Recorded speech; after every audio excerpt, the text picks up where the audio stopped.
It's so exciting to be on the stage in front of a group of people who are so interested in these issues, and with Tristan, who has been one of the best spokespeople for these issues. I think you've really driven these issues into the forefront of people's minds in a way that has been very compelling. And I know you find this, this period of time, you have an urgency to speak about these issues, and you've taken time away from your previous career and completely switched tracks. And I'd love to hear, we hear about so many different point problems, right? And you've developed this really great way of thinking about it that really resonates. And I'd love to hear how you think about the problem and the scope of the problem. Yeah, great. Thank you so much. It's interesting talking to her because, again, as Jim said, it's the people who are rarely speaking out about these issues that I think are so missed in society. So I'm just really happy to be here with you. So the thing that we try to get people to see right now is there's so many problems that are going wrong, right? It feels like if you're in the middle of Middle Earth, they're like the orcs are coming from every direction, right? You have kids' mental health, you have shortening attention spans, decreasing critical thinking, polarization, outragification, mass narcissism of children. Everyone needs to be an influencer, Cambridge Analytica, election engineering. You have this seemingly like insane mess of problems. And the line we use is like, there's Hurricane Cambridge Analytica, Hurricane fake news, Hurricane polarization, and no one's asking the question, why are we getting all these hurricanes? So first of all, we need to have a diagnosis for what's happening. And we need to see the interconnected nature of the problems. Because otherwise, if we're trying to talk about solutions, which is why we're all here, then we're going to be playing infinite whack-a-mole while most of the forest burns down. So we need a lever that when we pull on it, it actually addresses the core root cause of these different problems and also speaks to a surface area of problems so that when you pull on that lever, it actually does impact each of these areas together. So we think of this, first of all, as like the climate change of culture, in the sense that there's an interconnected system of harms. So if we just focus on kids' mental health, that's like just focusing on a coral reef that we're trying to save, while no one understands the greenhouse gas emission system that's going to make all the coral reefs disappear. So the way to think about this, I think, is let's just take each of these factors together. So in a finite attention economy, there's only so much attention. It takes 9 months to grow a new human being. To add more attention to the attention economy gets more aggressive. To get attention, that means that attention spans have to get smaller by definition, because smaller, short things work better at getting attention than telling you this big, long, complicated thing you have to sit here for an hour and a half. So we know people are going to say short things, but then short things mean that as the world gets more complicated, like all of our problems are getting more complex, not simpler, but people can only say simple things about them, which means that's inherently polarizing. Because if you say something simple about a complicated problem, you're going to polarize people to two sides. So you're going to get more polarization. In an attention economy that's about getting attention from people, you're going to get more addiction and isolation by definition, because the business model is keeping you by yourself on a screen without talking to anybody. More isolation means more vulnerability to conspiracy theories. More vulnerability to conspiracy theories means more, et cetera, et cetera. So you start to see that there's this sort of connected system of harms. And we have to be able to see that whole system interrelating. Otherwise, we're not going to be able to solve it. Like, for example, if we just try to solve addiction with a chart and graph of where your time goes without taking into account cyberbullying, fake news, polarization, we're never going to get to solving the problem. Even if we make amazing headway on the best chart and graph for where your time goes on your phone, that's not going to be enough to deal with conspiracy theories, polarization, radicalization, et cetera. Okay, so what is the diagnosis for this problem? Why is this happening? The force that we know is happening, at least behind the scenes, is this race for attention. Because there's only so much attention, it has to become an extractive attention economy. Everyone doesn't want just a little bit of your attention, but their stock price is directly coupled to how much attention they get. There's that direct coupling. And and they get trained, right? So like my daughter, when she was using her phone, it was like her attention got shorter and shorter, right? It took less, it had to be more and more concentrated to get the response that she wanted to get. Exactly. I mean, who here feels like they have longer attention spans than they did 10 years ago? One person. I want to hear about the story there. I mean, so I brought that up because I think you said your daughter, but I think this is a conversation theoretically about solutions for kids and for teens, but this is actually a solution for all of us, which I think is the profound point of this conversation. I would say it's not even about technology, it's about human nature. It's us looking in the mirror and saying, oh my gosh, this is how I work. And that's why the first point, I think, of solutions is recognizing that, the E.O. Wilson insight that we have the fundamental problem of humanity, as E.O. Wilson said, is we have Paleolithic emotions, medieval institutions, and godlike technology. So we have Paleolithic, ancient brain instincts, 18th century governance and institutions with nukes and Facebook and exponential narrative warfare tech, right? So it's like chimpanzees with nukes. We have to, and these are operating at different clock rates because your brain, your Paleolithic hardware isn't updating with software updates, right? So that's fixed. We have 18th century institutions that aren't updating with 21st century speed. That's also an issue. And we have tech that's operating on a clock rate that's going like this. Okay. So that is a really critical place to start because it first lets us see why is this happening to all of us. It's because we all have these Paleolithic emotions. And the point you said, we're all being domesticated into being the kind of human animal that is best suited for the attention economy. And this is a critical point because, So just like we make cows the most extractable for a dairy and meat industry, the attention economy makes humans the kind of human that is most extractable for data and their attention. So it's best for the attention economy if we all switch our attention every 40 seconds, which is, by the way, the average time we spend focused on regular computer screens. It's a lot less for smartphones. Although this stuff is hard to measure, and we need all of you to do that research. But 40 seconds is the reason that's true is because that's creating opportunities for tech to get your attention and to switch attention more often. In the attention economy, it's not just good to get your attention with the Stanford Persuasive Tech Lab and all the different tools that get used to get your attention. It's actually cheaper to get you, a kid, addicted to getting attention from other people. Yep. It's a critical point, right? Because you think, oh, these tech companies or the Facebook and YouTube, they're just playing these tricks on our mind to get our attention. That's actually not what's happening. They've crawled deeper down the brainstem than that. They've actually said, hey, look, we need you to feel like you need attention from other people. So this literally happened. So when Facebook and Twitter and Instagram each added the follower count, that was a design choice. Which, if you saw the news, another sort of point in the winds we can say, in sort of the industry moving is Instagram is right now testing removing the followers and the likes. But the reason they added that to begin with was it wasn't just enough to say, let's make the infinite scroll so you keep scrolling through photos of your friends having fun without you. It's much better if we show you how many people are following you and make that number update every day so you want to go back and check to see if I have more people following me today than I did yesterday. And it's part of the business model where the users are generating the content. So you need the users to be posting pictures, to be posting, what they had for lunch, and all of this content because it's what drives the entire system. Exactly. So if you think about the attention economy 20 years ago with, say, cable TV, you had to hire people, buy TV vans, get the satellite trucks, do the whole thing. That costs a lot of money. You have to generate content. That costs a lot of money. Wouldn't it be a lot cheaper if we had people's first-order lizard brains pumping stuff out into social media and then wiring them together like human puppets, following each other, checking each other's likes, generating all this content for free so the kids do all the work and the people do all the work, and we just laugh while we harvest all the money? I'm sorry, that's not that cynical, but I want you to feel the ridiculousness of the system that we're in so that we can get much more aggressive about what it's going to take to solve it.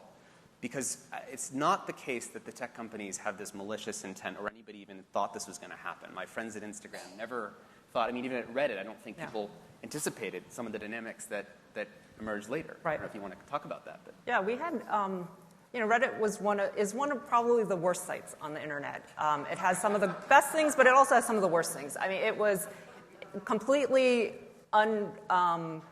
uncensored. The only value we had was around privacy. So if you shared somebody's private information about where they lived or their phone number, that would actually get taken down. But the rest of it was a free-for-all. And that was stated to be for free speech, but actually it's part of this business of not wanting to actually put money into cleaning up the system and into moderating and taking down content that is actually inappropriate or harassing people. It's a great way to say it, right? It was much cheaper to have individuals generating content than paying journalists $60,000 a year, $80,000 a year to go generate that content. It's also a lot cheaper to not hire any content moderators. Yeah. Let's just revert to the free speech principle and just let people spew chaos and then put amplifiers on it. And that's a huge problem. So just to then, I want to get to where we get to next in this sort of race to the bottom and the accelerating freeness and cheapness of free labor in the attention economy. Technology creates what Roger McNamee calls 2 billion Truman shows. So it's not just enough to get your attention. It's better to create a personalized channel where you're sitting there on one end of the pipe and the computer wants to calculate the perfect stuff just for your nervous system, just for you, just for the things that will resonate with your nervous system. And it's cheaper to create 2 billion automated Truman shows than to hire people curating what's going to show up on these channels, than to hire people curating what the 5-second TV delay is. So let's give a quick example of how this happens. And sorry if you've heard this before, but I think it's a really helpful metaphor for laying the groundwork. So when you are about to watch a YouTube video and someone sends you, the video you just watched or whatever, and you think, okay, I'm going to watch this one video, just this one, and then I'm out. And then, of course, you wake up from like a trance an hour and a half later, and you got fallen into Jordan Peterson videos or Flat Earth or whatever. And you're like, what? How did this happen? Right? And the traditional narrative is that, I just should have had more self-control. Like, it's just my responsibility. I'm not exercising my free will. And there's a tiny partial truth there. But I think this masks all the importance of power dynamics and the asymmetry of power in that moment that you hit play. Because when you hit play, YouTube wakes up an avatar voodoo doll-like version of you. And and it looks just like you because all the clicks you've ever made on YouTube, those are like your hair clippings and nail filings and toenail clippings, and it makes the voodoo doll act more and more like you. Which is important because they want to test, and I'm not saying this because they have malicious intent, I'm just saying they're trying to calculate in that right-hand sidebar on YouTube, what are the perfect videos that if we play the chess game out 50 billion steps ahead, what would be the perfect videos that would have kept you here? And it's playing so many different simulations of what would work on that voodoo doll. It pricks you with Flat Earth, and it says that would keep you here for an hour. It pricks you with Carl Sagan and say that would only do 1 minute before you leave halfway through. So we're going to keep showing you those Flat Earth videos. And that's the key point, is that 70% of YouTube's traffic is now driven by the recommendations. So when you think that tech is just a neutral tool, who could have predicted these conspiracy theories? Those people who like conspiracies or wanted to watch the Christchurch thing, they would have done that on their own. No, 70% of YouTube's traffic is driven by the recommendations. And then you realize so that just because technology is playing chess against our mind and it's winning, so just to use the quick Garry Kasparov metaphor, if we play chess against Garry Kasparov, why do we lose? Because you're planning and saying, okay, if I do this, he'll do this, but you're playing a few steps ahead, but he just sees way more moves steps ahead, so checkmate against you. But when Garry Kasparov plays chess against the computer and he loses, he was the best human chess player we had for all of humanity. So all of humanity from that point forward, as technology is getting stronger and stronger, technology starts playing chess against Garry, and then humanity loses for all time. So there you are, your little prefrontal cortex bringing a knife to a space laser fight. Technology is playing chess against your brain, and it's going to completely outcompete. It's playing forward all the simulations. It knows exactly what to show you. So that's the first point. Technology is taking control of what 2 billion people, more than the size of Christianity, are watching for 60 minutes a day. Okay, just because it does that doesn't mean it's necessarily bad. It just means that technology is taking control. What if it's good? What if it's showing us all things that strengthen our democracy, strengthen truth, make kids healthier? That would be maybe great, except that's not what it's doing, because if you land on YouTube and there's a spectrum, let's say there's the calm side of the spectrum over here. So Walter Cronkite, David Attenborough, Carl Sagan, Calm Science, Rational Science. And over here you have Crazy Town. You have UFOs, Bigfoots, conspiracy theories, white nationalism.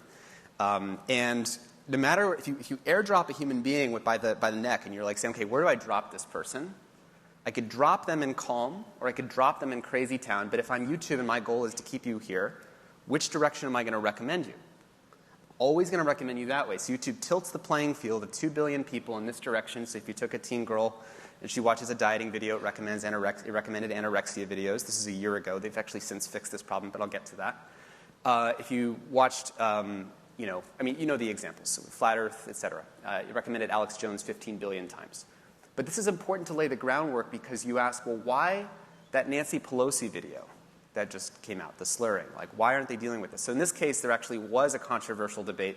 They still didn't take it down. But what I want to scare you with a little bit is that do you think that Nancy Pelosi video is like the only thing that's worth a lot of people's attention and controversy and all that stuff? So really what's happened is they've created these 2 billion Truman shows without the 5-second TV delay. So if you think I just got introduced to the former FCC commissioner who was there when the Janet Jackson thing happened, if you think about that moment, you know, you have Janet Jackson on one side of the tube before there's a wardrobe malfunction, and you have 60 million Americans on the other side of the tube, and there's a reason why you want that 5-second TV delay, and they're obligated to hire certain human beings who use discernment and ethics and who are the, you know, what about the kids, to judge, should we bleep this out, should we wait? But imagine a world where you have 2 billion possible Janet Jacksons, 2 billion possible viewers, and you've created a digital Frankenstein that you can't control.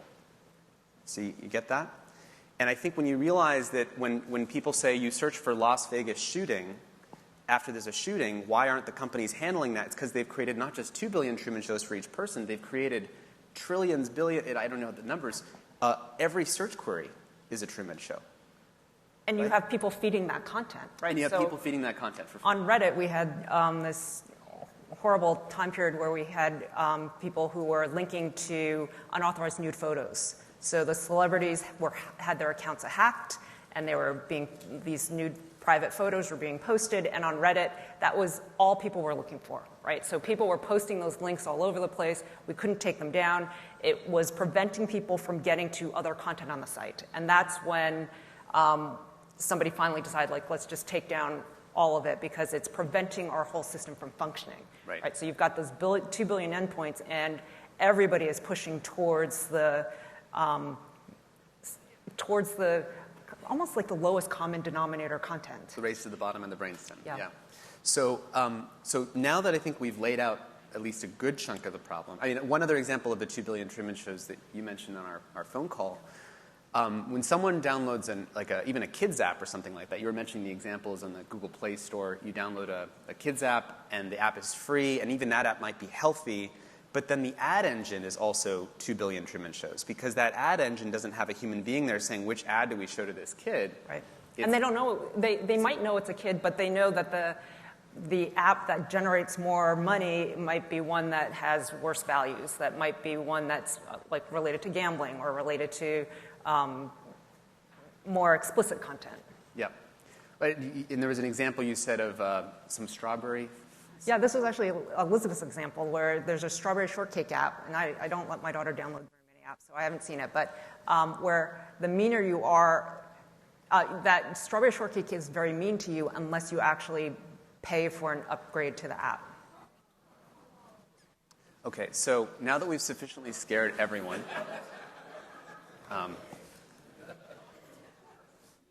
yeah, so I'm actually curious where do you think the solutions come from? Like, who can you change it? Who can change it? You talked about humans, and we should be paying more attention to what we're actually doing. You talked about, the companies that are driven by profit, and then the government, which is kind of antiquated, relying on pre-technology regulations to manage this beast that's been unleashed in so many ways that it's taken this many years to come up with an articulation of the scope, and I still don't think regulators are really piecing it all together. No, right. So that's what we're here to talk about. So let's flip modes now. So we've just really talked about the problems. It's important to do that not because we're obsessing about the problems, which is really easy to do.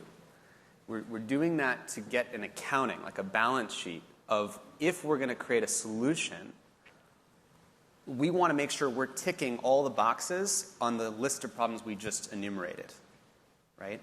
So just to be clear about like why I think it's important that we lay all that out is a solution that fixes this isn't going to be a chart and graph for where our screen goes, even though that's a great first step that even to get the industry and Apple and Google to make these kinds of moves, we should totally applaud and celebrate.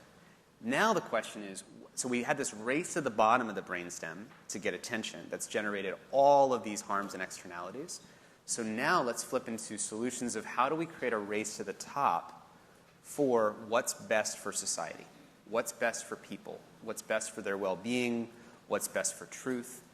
And I think that, and when we do that, again, we need to construct a lever that when we pull that lever, it reverses each of these different areas. So from short attention spans we can't concentrate, and as Robert Lustig will tell you, our brains are conditioned for that hyper-expectant dopamine rewards, to a world where our nervous system is calmed down. We have big, long blocks of thought and attention that we're concentrated. We have high capacity.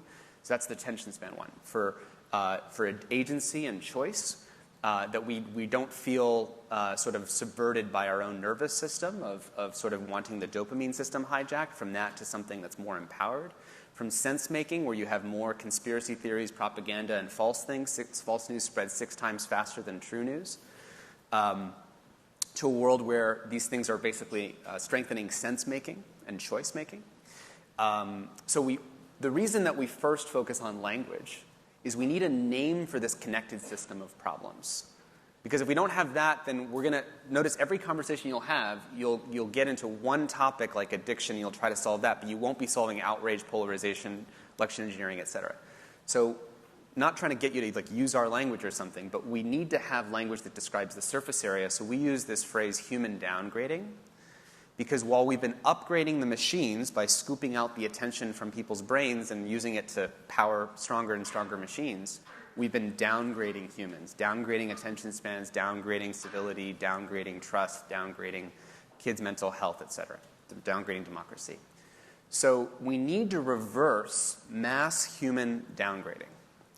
And if we talk like that, and if that's the language that shows up in product meetings and in boardrooms and in shareholder activism, then we actually have a lever that when you pull it, it actually reverses the set of consequences we're talking about. Because otherwise, we're going to be here for 20 years and we won't solve the problem. If we get serious about it, we have to have language. So that's the first critical piece, I think, is language.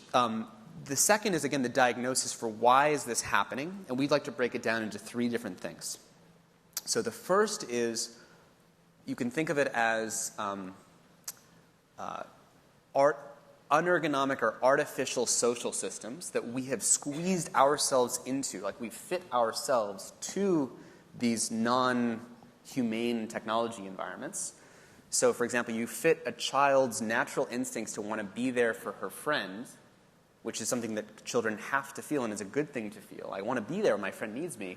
And we fit that instinct into this totally unnatural, hypernormal, like pinging you all the time from your friends and I have to be there for her now, which is an unnatural, non-humane, non-ergonomic, not aligned, unnatural way to do it, to a humane and natural way to do it. So we'll get into that, but going from unnatural, like squishing ourselves to fit these social systems, I can give more examples of that. That's the first one. The second one is from overpowering AI that has the voodoo doll version of you. Imagine a warehouse. We've got 2 billion voodoo dolls, one out of 4 people on Earth, which is actually true. Right now, those avatar voodoo dolls, we've got them laying around there. They're stronger than us. If tech uses it on us, then they can get us to do things, and we won't be able to predict it because it's the chess match that checkmate humanity. So the question is, what do you do with that powerful AI? Well, instead of it having adversarial interests where it wants something from you that's different than what you want, how do we make it strengthen? How do we make it in service of you? So this is what we call humane AI. Humane AI is like managing other fiduciary relationships. So if you think about a lawyer or a doctor, you walk into a doctor's office, they have asymmetric power and knowledge about everything about medicine, and they have all of your personal data, is the answer to say doctors are surveilling me, they shouldn't have my data. It's like, no, we want doctors to have as much information about us, but only if they're a fiduciary to our interests. And so how do we make sure that we have humane AIs that are fiduciaries to our interest? That's the second bit. And then the third bit is decoupling the incentives of attention and data from profit. So we're going from an extractive attention economy where the business model is scooping out and drilling and fracking for that attention and getting it out of people's brainstems to keep upgrading the machines. That's an extractive industry, to a regenerative attention economy where profit is not directly coupled with how much time and attention I get. And Apple, and especially Apple, is in the best position to make that transition because their business model is not maximizing how much time you spend on the screen. So those are the three areas that I hope we can dig into. Do you think that the companies that are driving all of this attention economy today are able to change? Do you think that they are, or is it going to take employees or people stopping using their products? I'm always, in the diversity work we do, it's always like the leadership comes from the top. If the leader doesn't care, it's not going to happen. And there are some companies where we've given up on, where the leaders just don't care about diversity and inclusion. They can put money to it. They can put lip service to it. They only care if the PR attention comes. Right. And that's the only thing that drives the change. And it's not necessarily lasting or meaningful change because it's only driven by the fear of appearing to be a bad actor. Right. So I think that's a critical point, and you've had this experience with the diversity and inclusion work. I mean, how many people genuinely care about this versus it's a PR problem, we have to whack it like a whack-a-mole stick and make sure we show that we have that program now where we fund the, fake news center at Columbia or something like that, right? Yep. So just to ground it, I think we can think of this as like the social climate change of culture. And it's important to say that because like climate change, it can be catastrophic. Unlike climate change, only 1,000 people have to change what they're doing. So if you think about the set of human beings that are involved, and I don't mean just like getting the designer to change, I mean the top 50 shareholders at these big companies. Shareholder activism, board resolutions, pressure from that side. Probably 15 major journalists at a few major publications, switching the narrative from yet another scandal, yet another grievance, yet another Nancy Pelosi to systemic problem, systemic solution. Product managers and leaders who are saying, our new mission is to reverse human downgrading. They can only talk in the positive, so we have to give them the positive language. That's why it's digital well-being and not anti-addiction. But give positive language, positive metrics. Facebook, just to congratulate the good moves that are being made. Facebook recently set up bonus structures for employees who are actually handling social issues, as opposed to you get a bonus for when you get people to spend more time on the service, which is how it used to be. So those kinds of incentive changes. Product designers, people like Siempo, who's in the room. Is Andrew here? Andrew over there? Making Siempo and applications that represent alternative, more humane ways of making technology protect people's well-being. So that means things like, hey, we're designing to be a fiduciary to people's nervous system, to protect people's well-being, to protect their psychology, protect sense-making. And also a whole new practice of design, which we have to really radically and urgently skill up on. So how do you design these systems to actually be ergonomic to human needs? If you think about ergonomics, I love this metaphor because if you think about, we all have kind of an outrage backache from Twitter, right? Which is it's unergonomically, it's twisting us ourselves to put outrage first by accident. And the way you fix that isn't by building more advanced tech and more advanced data science and more advanced. It's understand. If you think if you have a backache from a chair, do you fix the chair by having a more advanced chair? Or do you fix the chair by having a better understanding of the geometry of a human back muscle, the contour of it? And I think if you have a contour of what brings out the better parts of human nature, so what are the contours of strengthening truth and sense-making in a democracy? What are the contours of strengthening choice, of well-being?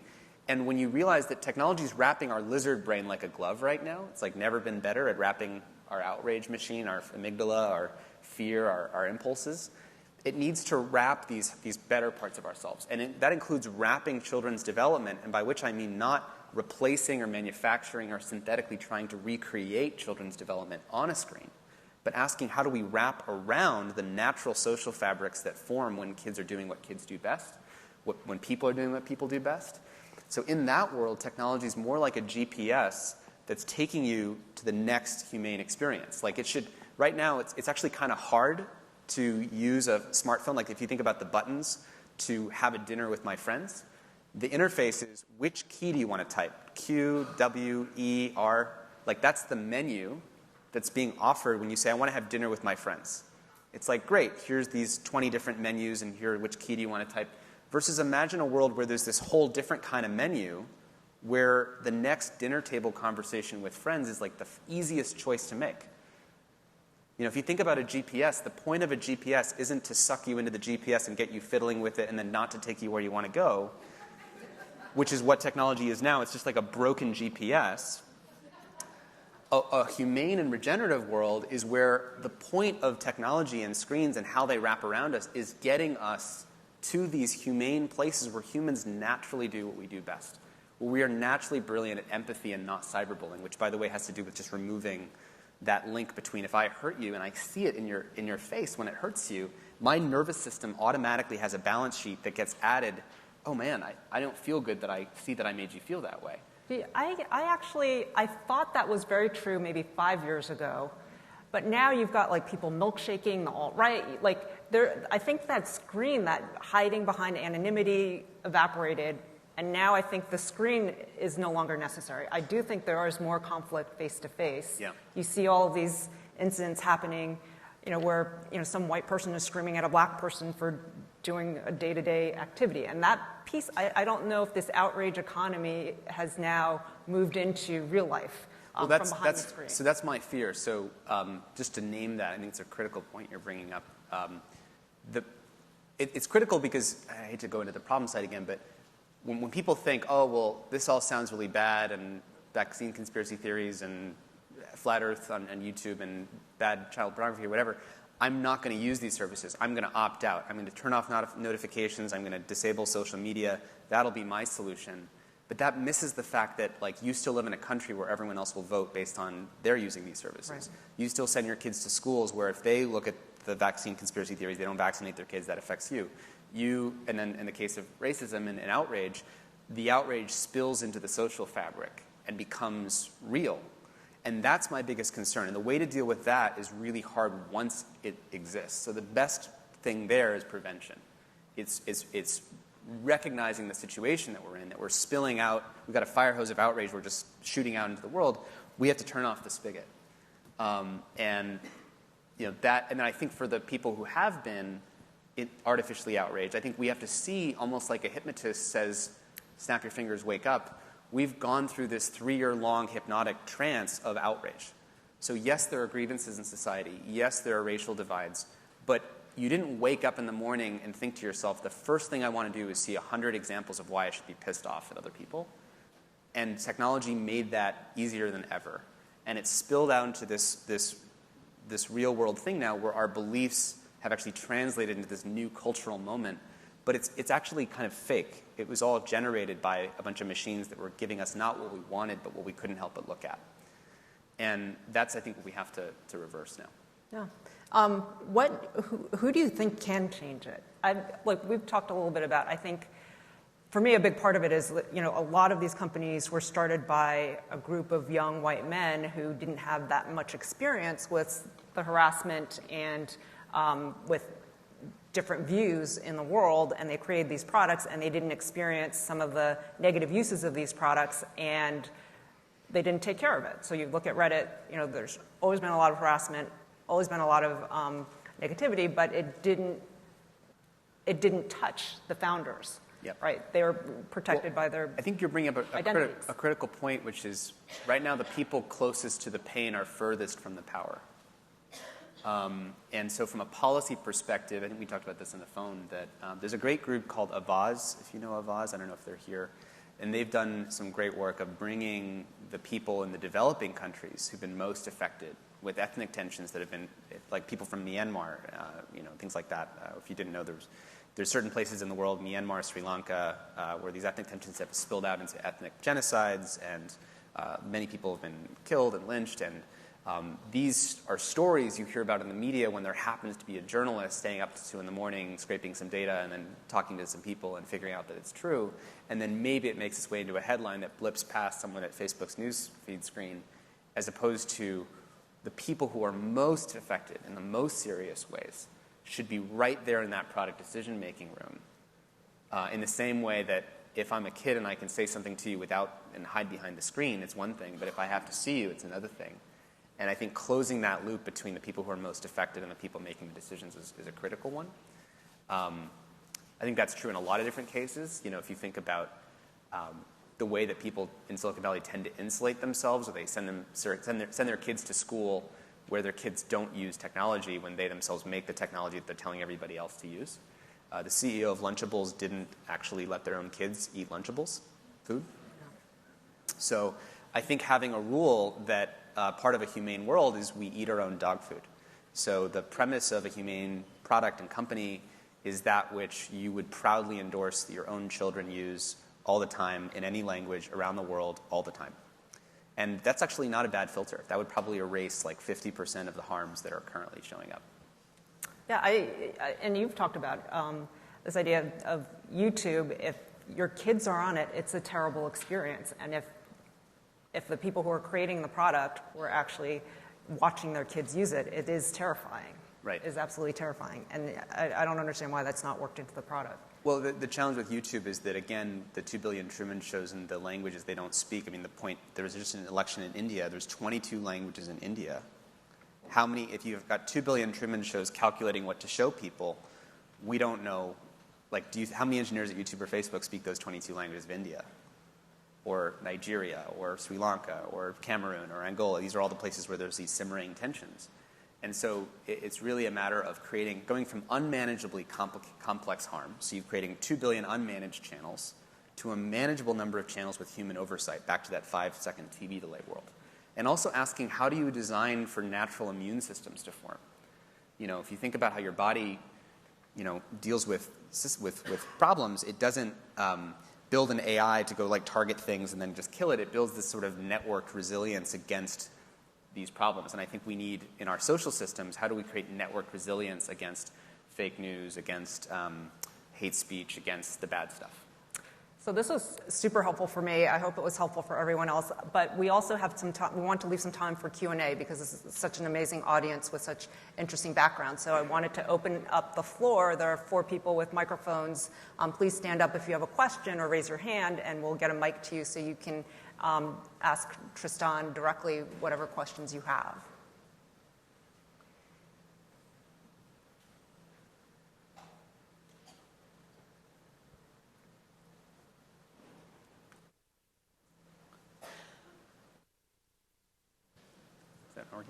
I can talk really loud. Good morning. Thank you. Question for you, Tristan. First off, thank you on behalf of those of us who are here for your work and both of you for being here and the work that you do in this important field. My question is alluding to what you said about Apple best positioned to maybe possibly steer us in this right direction. Can you speak a little bit more about that as an educator in a district using Apple tools? I still see the App Store and on kids' phones and such with Snapchat, Instagram, TikTok, etc. So how is Apple positioned better when it seems like they're allowing all this through the gate? Yeah, well, I think, FDR said, if you want me to change something, make me do it. On the one hand, leadership, on the other hand, we need public sentiment. So it's really hard for Apple to take aggressive action against Snapchat or Instagram when it comes to teenage mental health. If there's this narrative that we always worry about kids and that would be overreach, and we need it's so complicated that it's the sugar is just left on the shelf, and we're just giving kids this new form of sugar that we have to have a public narrative about what specifically is wrong, which is that it's this race to the bottom of the brainstem, hacking people's instincts. That should be common narrative. There should be a mass public awareness campaign on the scale of I mean, you could have better examples, I'm sure, from the history of kids' mental public health. But there should be a mass public awareness campaign about the adversarial nature of the products, that they're not really helping. On what Apple can do, they've already made some pretty interesting steps. So the App Store used to be ranked by who got the most downloads and clicks, which just sorted for who was best at exploiting the brainstem and getting the downloads and getting the most stuff. And they've already switched it to a more edited, more curated, more 5-second TV delayed, like, hey, there's a section for, are you interested in learning? Here's the best learning apps that we've curated. Are you interested in learning musical instruments or learning languages? And it tries to curate these specific areas of benefit and organize choice-making in that way. So that's already good first steps. There's much more radical redesigns and things that they can do that have to do with just really not being about using the device very much at all. Like if you think about even something as simple as right now when you finish an action or transaction, the only way to stop the screen is for you, after you finish like ordering that Lyft, is to like hit the button on the side to turn off the screen. Versus imagine if once you were done with interfaces, they actually encouraged on their own for like the whole experience to be over. So it just goes black after the experience is over. Like too often we do something and then we double click and then we switch through the apps again, we see if there's something else, and we just keep pecking and choosing for more dopamine throughout the whole system. And there's ways of just shortening the interactions and making them more transactional. They can also do that if they invest more in the AirPods sort of interactions, the more conversational interfaces they're called, because conversations naturally have stopping points and endings, and the visual stimulus of the screen is what, in the infinite scroll, which our co-founder Asa Raskin, the Center for Humane Technology, invented and largely regrets, estimates it wastes 200 million hours or lives per day? Hours, I think. There could be blocks on infinite scroll. I think there could be an emphasis on humane communication, so using our voices better. If they strengthen, instead of texting by default, if it was more voice-driven by default, encouraging more phone calls. It's amazing, like the richness and connection that we feel when you have a phone. We don't call each other anymore. And I think that something as simple as just like tilting the playing field towards if you imagine a spectrum from how much of our evolutionary instincts is technology leveraging, text produces the most anonymity, the most misinterpretation, the easiest to yell at someone else from a distance to misinterpret what they said, versus the kinds of experiences that are as closer to leveraging as much of our empathic capacity. So voice, video, FaceTime, imagine those are like the big defaults. Those are the easiest ways to communicate. It would feel a little bit awkward now because we've already walked down this road of text. And then the big one would be decoupling or like encouraging shelf space on the App Store and in general for the things that decouple attention from profit. So if you think about the energy industry, it used to be that companies profit like PG&E the more energy you use, so that as energy use goes up, they make more money, but that's a perverse incentive. We want you to leave the lights on, leave the faucet on, leave the showers on. They want to make as much money as possible. So we went through decoupling legislation so that energy companies make more money the more you use up until a tier, and then they go through a decoupling. So they actually double price you for use of energy to disincentivize you from using more, but they don't profit from that. That gets reinvested into a fund that actually funds the renewable energy transition. So you can imagine something like that for technology where we actually have attention companies that are only limited in how much attention they can profit from.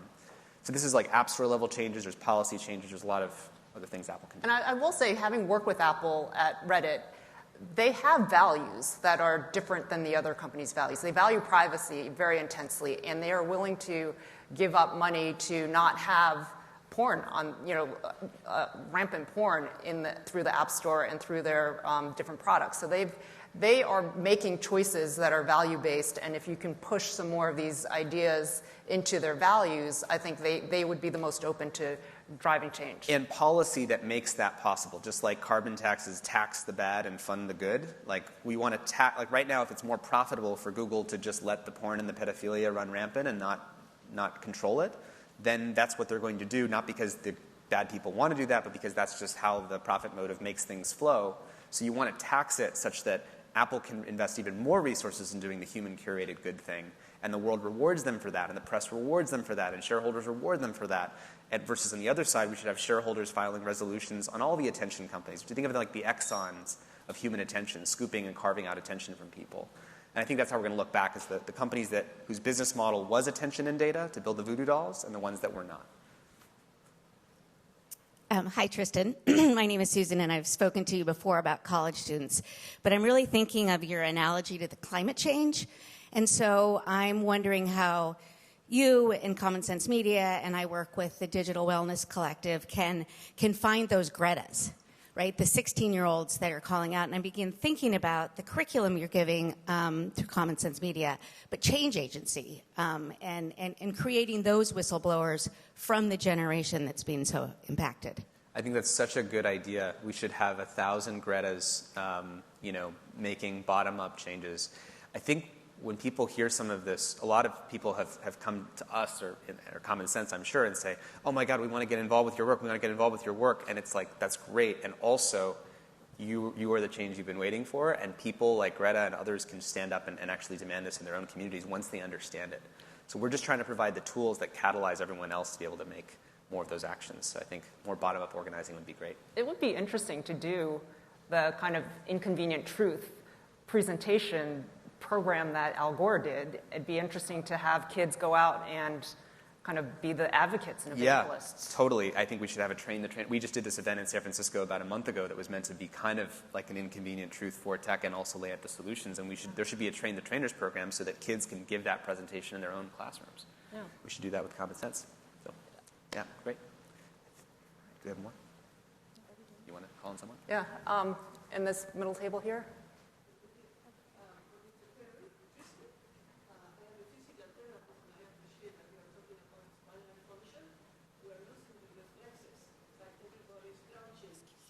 Yeah.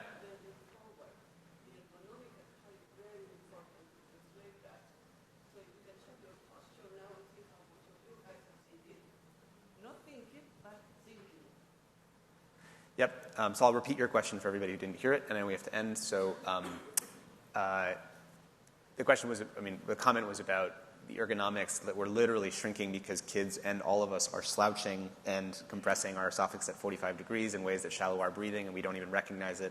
And I think the whole point of this ergonomics metaphor is it stretches all the way from the base all the way to the top. So at a physiological level, how is technology unergonomic to human expression and capacity?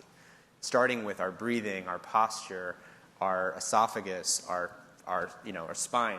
Right now, technology. Here's the last thing I'll leave you with. Right now, technology. If you say, imagine a future where we bow to our technology masters. We're bowing, like we're already bowing to our phones. So,